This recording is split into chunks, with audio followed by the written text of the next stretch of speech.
6 months after I disappeared, I finally started breathing again. My name is Amara, and if you watched part 1, you know how my fiancé and my best friend destroyed me. But this is where everything changed, because I met someone who made me feel alive again. And when I found out who he really was, let's just say karma works in the most beautiful, twisted ways. After I left Lagos, I stayed with my cousin in Accra. For weeks, I didn't leave the house. I just existed. But slowly, I started healing. I got a new job at a marketing firm, started fresh, new city, new life, no social media, no contact with anyone from my past. I was invisible, and I liked it that way. Then one day, I met him, Kelvin. I was at a coffee shop working on my laptop when someone accidentally bumped my table and spilled my drink. "Oh my God, I'm so sorry. Please, let me buy you another one." I looked up. Tall, handsome, genuine smile. "It's fine. Really, no, and I promise I'm not usually this clumsy." Something about him made me smile. No, I insist. I'm Kelvin, by the way. For the first time in months, I smiled. We talked for 2 hours that day. He was easy to talk to, funny, kind. He didn't push, didn't ask too many questions. We exchanged numbers, and over the next few weeks, we kept running into each other. Coffee shops, bookstores, the gym.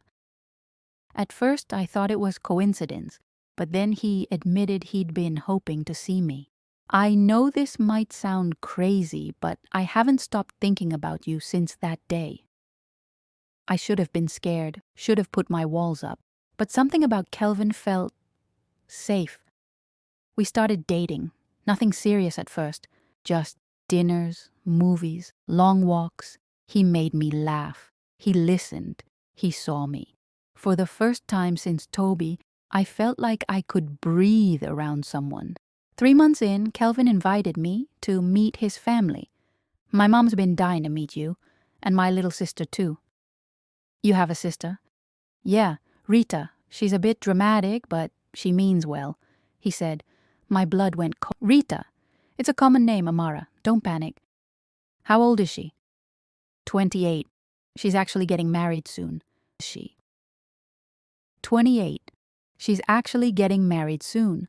Finally found someone after a messy breakup. He added. My hands started shaking. "What's her fiancé's name?" "Toby, I think." "Why?" he asked.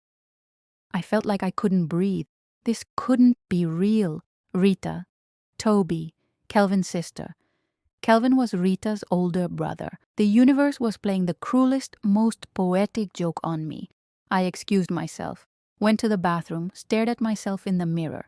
What are the odds? What are the actual odds? I wanted to run, to disappear again. But then something else kicked in. Anger. Rita took everything from me, my fiancé, my trust, my peace, and now? Now I had the perfect opportunity to make her feel exactly what I felt. I walked back to the table. Kelvin looked concerned. "You okay?" I smiled. "Yeah, I'm perfect. I'd love to meet your family." Over the next few weeks, I played it cool. I asked questions about Rita, carefully, casually. Kelvin told me everything, how she'd been engaged before but it fell apart, how she was now with Toby and they were planning a small wedding, how she'd been acting weird lately, paranoid, secretive. I listened, I smiled, I nodded, and inside I felt nothing but cold satisfaction. Kelvin and I grew closer, and the thing is, I wasn't faking it. I actually fell for him. He was everything Toby wasn't. Honest, present, real. He made me feel seen, valued, loved, and that scared me. Because I came into this with revenge on my mind, but now I was genuinely in love. 6 months into our relationship, Kelvin took me to dinner. Fancy restaurant, candlelight, soft music.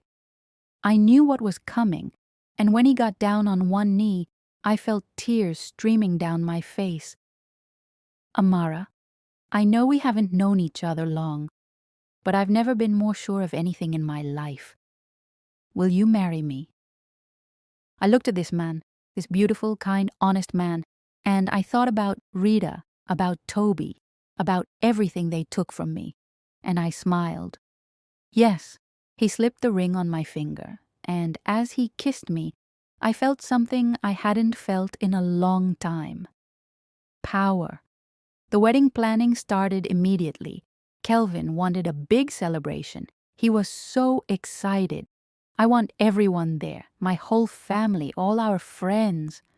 I smiled sweetly. What about Rita? Will she come? Of course, she's my sister, and I really want you two to meet properly before the wedding, he said, smiling. Actually, babe, I have a better idea. Why don't we surprise her? Invite her to the wedding without telling her it's me you're marrying? He laughed. That's a bit dramatic, don't you think? Trust me, it'll be fun. He shrugged. Okay, if that's what you want. I sent the invitation myself, hand-delivered, to Rita and Toby. You're cordially invited to the wedding of Kelvin and his beloved. No name, just that. And then I waited.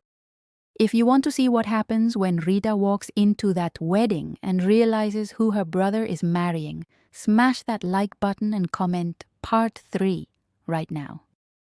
Because trust me, the final chapter of this story is going to leave you speechless. Subscribe and hit the notification bell so you don't miss the moment everything comes crashing down. I'll see you in Part 3. And remember, sometimes the best revenge isn't just getting even. It's building something so beautiful that they realize exactly what they lost.